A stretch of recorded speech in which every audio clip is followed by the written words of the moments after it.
Assalamualaikum warahmatullahi wabarakatuh. Apa kabar saudara-saudara semua penggemar channel sejarah dan kisah?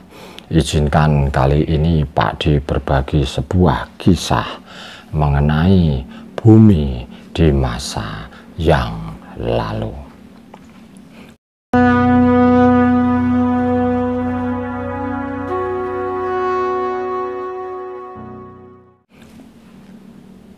Sebelum peristiwa pembunuhan pertama kali di bumi ini yang dilakukan oleh Qabil terhadap Habil, ternyata bumi masih sangat penuh berkah, penuh rahmat, damai, sangat bersahabat dengan manusia, dengan makhluk-makhluk yang lainnya. Hampir semua tumbuhan di bumi waktu itu mempunyai buah dan aman dikonsumsi oleh manusia.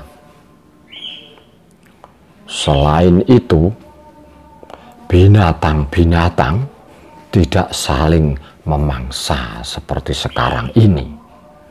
Jadi pada zaman itu tidak ada istilah pemangsa atau predator. Sebagai contoh, harimau hidup bersama-sama bersahabat dengan kambing. Tidak ada ceritanya harimau makan kambing. Kemudian hal yang paling menarik adalah bahwa pada zaman itu sebelum pembunuhan Qabil terhadap Habil, air laut tidak asin.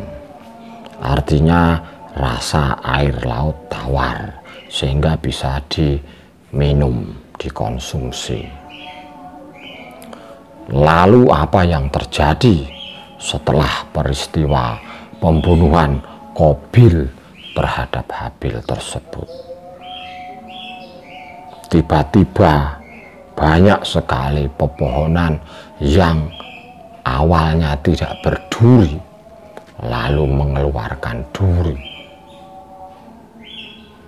Jadi semua pohon tidak lagi bersahabat atau tidak lagi aman untuk manusia, karena pohon berduri berarti bisa mencelakai manusia.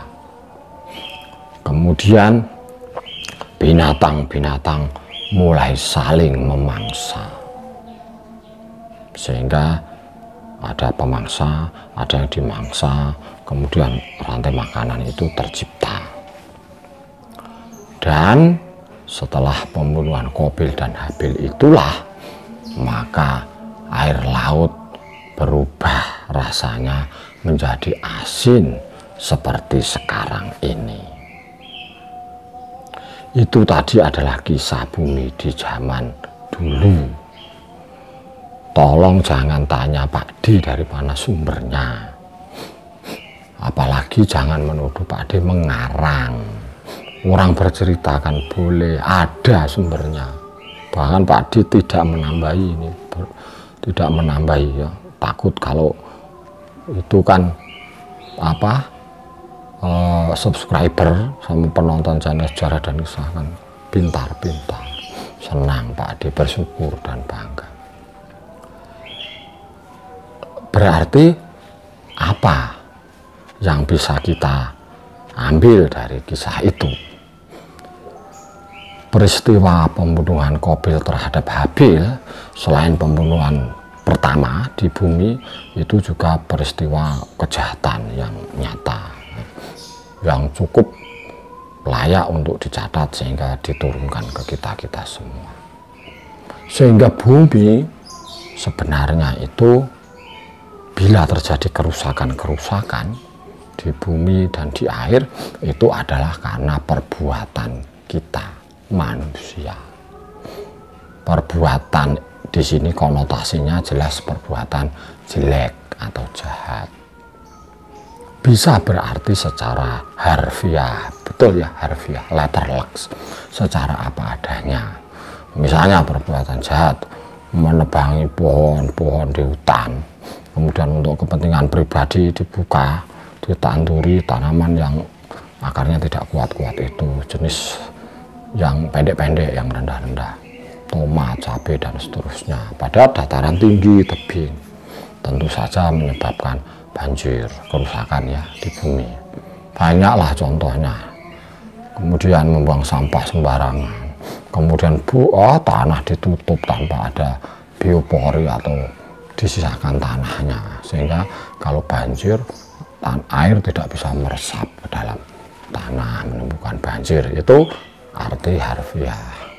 Tapi juga bisa dimaknai kerusakan di bumi dan di air. Kalau sekarang ya di udara juga ya, polusi udara itu disebabkan oleh perbuatan jahat, maksiat kita, walaupun secara logika tidak nyambung ke efeknya. Maksiat misalnya pemimpin tidak amanah. Kemudian misalnya lagi orang tidak menjalankan agamanya dengan baik. Kemudian pemuka agama memelintir ayat untuk kepentingannya atau kepentingan golongannya. Nah, sebagai warga dari negara yang berketuhanan yang Maha Esa, ini sebenarnya juga miris banyak rakyat Indonesia itu sebenarnya kalau mau jujur tidak berketuhanan yang Maha Esa. Itu kita harus percaya bahwa perbuatan maksiat itu juga bisa menimbulkan kerusakan pada bumi dan air. Begitu saja cerita dari Pak Di, kisah bumi di zaman dulu ketika air laut tidak asin. Kenapa Pak Di sampaikan ini? Ya karena menurut Pak Di itu menarik, menurut Pak Di. Kalau menurut panjenengan tidak menarik, maafkan Pak Di, jangan diselesaikan menontonnya. Terima kasih, thank you, kamsia, gracias atas kesetiaannya menonton channel Sejarah dan Kisah. Assalamualaikum warahmatullahi wabarakatuh.